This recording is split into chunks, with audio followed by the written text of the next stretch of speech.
Los Angeles, California.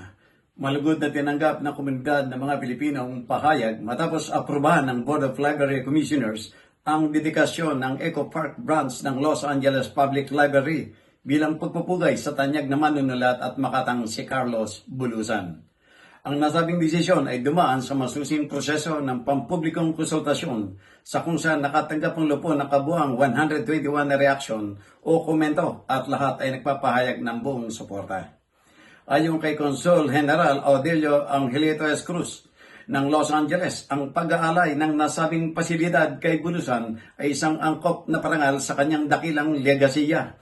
Ito rin aniya ay magpapatibay sa layunin ng Los Angeles na ipagdiwang ang mayamang kultura at pagkakaiba-iba ng lipunan na si Carlos Sampayan Bulosan na isinilang sa Mangusmana, Binalonan, Pangasinan sa Pilipinas noong November 24, 1913. Lumipat siya sa Amerika noong July 1, 1930 at doon na nanirahan hanggang sa siya ay pumanaw noong September 11, 1956. Siya ay kinikilala bilang isa sa mga pangunahing boses ng mga Pilipino-Amerikano at ang mayakda ng klasikong America is in the Heart na naglalarawan sa buhay at pakikibaka ng mga imigrante. Mula Amerika, Jojo Cesar Magsumulgurat para sa journalnews.com.ph.